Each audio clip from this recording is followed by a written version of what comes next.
প্রযুক্তি যা মানুষকে সংযুক্ত করে।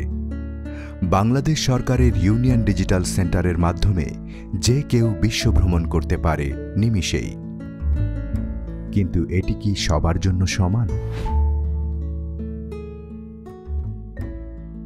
ইউনিয়ন পরিষদে গেলে সাঁকো পার হয়ে যেতে হয়, তাইলে ওইখানে গার্ড বাড়াও আছে, আর সেখানে অনেকের ভিড় থাকে। দূরত্ব, যোগাযোগ ব্যবস্থা, এমনকি ডিজিটাল সেবা সম্পর্কে ধারণা না থাকার কারণে স্বপ্ন পূরণে ব্যর্থ হচ্ছে সাধারণ মানুষ। আমার স্বপ্ন, আমার একদিন গরু, ছাগল, হাঁস, মুরগির বড় ফার্ম হবে। আমার স্বপ্ন, আমি একজন আদর্শ শিক্ষক হব। কিন্তু আমি জানি না কিভাবে শুরু করব।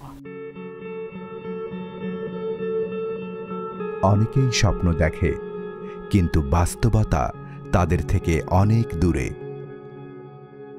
হাঁস মুরগি পালা আমার ছোটবেলার থেকেই শখ ছিল। 1 বছর আগে আমার 10টা হাঁস পালছিলাম, সেখানে 2টা মাত্র হাঁস বেঁচে ছিল, বাকি সবগুলা মরে গেছে। আমি জানি না যে কোথায় গেলে ওদেরকে চিকিৎসা ভালো পাওয়া যাবে, কি করলে আর মরবে না, মানে এই সম্পর্কে আমি কিছুই জানতাম না।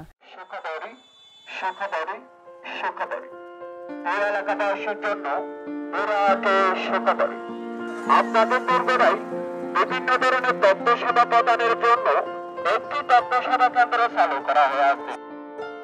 উঠান বৈঠকের মধ্যে বসে জানতে পারলাম যে কৃষি সম্পর্কে পরামর্শ দিচ্ছে। তখন আমি বুঝতে পারছি যে আমার স্বপ্নটা পূরণ হবে হয়তো এখান থেকে। 2041 সালের মধ্যে বাংলাদেশ সরকারের স্মার্ট বাংলাদেশ রূপকল্প বাস্তবায়নে তথ্য প্রযুক্তির সকল সুযোগ সুবিধা ওয়ার্ড পর্যায়ে ছড়িয়ে দেওয়ার জন্য গঠন করা হয় কমিউনিটি ইনফো হাব।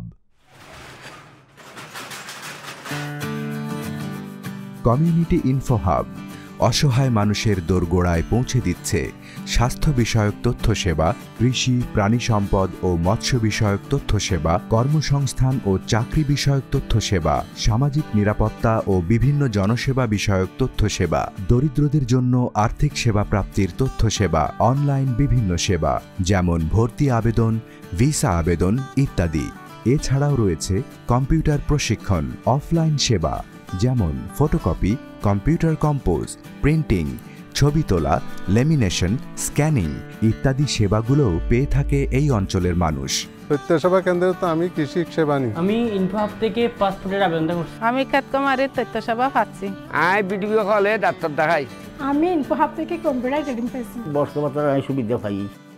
পশু হসপিটাল থেকে ভ্যাকসিন আনার জন্য একটা লিঙ্ক করে দিছে, ওরা যেভাবে পরামর্শ দিছে সেভাবে আমি পরামর্শ মতো কাজ করছি। 60টার মতো হাঁস দিছি, 10টা পর্যন্ত ডিম নষ্ট হয়ে গেছে, আর 50টা আছে। 50টার মধ্যে একটাও মারা যায়নি। তথ্য সেবা কেন্দ্রে গেছি, ওখানে দেখছি যে মানে বিভিন্ন এনজিও সার্কুলার দেওয়া হয়। তো ওখানে আমি যখন বুথে দেখলাম যে একটা এনজিও সার্কুলার দিছে, তথ্য সেবা কেন্দ্রে যিনি আছে ওনাকে বললাম, উনি আমাকে বিডিজব থেকে একটা সিভি পাঠিয়ে দিল। তারপর আমি ওটা ওখানে জমা দিলাম, ওখানে সিলেক্ট করে আমাকে একটা স্কুল তৈরি করে দিল। স্কুলে দেওয়ার পরে এখন আমি সুন্দর করে স্টুডেন্টদেরকে পড়াচ্ছি। তথ্য সেবা কেন্দ্র যদি না থাকলে এই চাকরি নেওয়া অনেক কষ্ট হতো। আমার এলাকার মানুষদের থেকে আগে ইউডিসিতে যেতে হয়। এই তথ্য সেবা কেন্দ্রটা হওয়ার ফলে আমার এলাকার মানুষদের থেকে আর ইউডিসিতে যেতে হয় না, এখান থেকে এসে তথ্যগুলো নিয়ে যায়। জার্মান সরকারের সহায়তায় supporting host and ফোর্সিবলি displaced Myanmar nationals communities প্রোগ্রামের আওতায় ইনফো হাব প্রকল্প শুরু করে অ্যাকশন এগেইনস্ট হাঙ্গার। 2021 সালে কক্সবাজারের উখিয়া, টেকনাফ, মহেশখালী এবং রামুতে 30টি ইনফো হাবের যাত্রা শুরু হয়।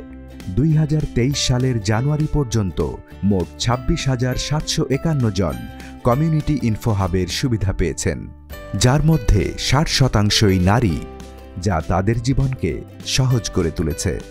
আর এখন ওখানে হেঁটে যেতে হয় না, আমি মোবাইলের মাধ্যমে ওনাদের কাছ থেকে সবকিছু জেনে নিতে পারি। আমি চাইলে 2 মিনিটে গিয়ে 2 মিনিটে আসতে পারতেছি, কারণ আমাদের লোকেশন কাছে তাই।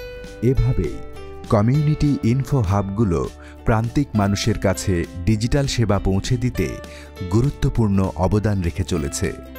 আমরা এখন আর অসহায় না, আমরা এখন ডিজিটাল। ধন্যবাদ ইনফো হাব।